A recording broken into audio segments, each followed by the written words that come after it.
si algú ha d'anar a votar, són les dones. I són les dones que no s'han de resignar, en definitiva, a allò que li proposen.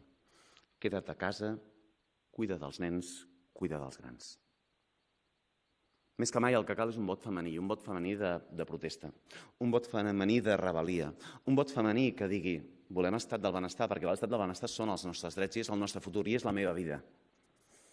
I per això el que reclamem precisament és el vot de la dona, el vot de la dona que se senti lliure, el vot de la dona que vol ser lliure, el vot de la dona que no es resigna, el vot de la dona que vol viure en llibertat i que per viure en llibertat el que cal és igualtat.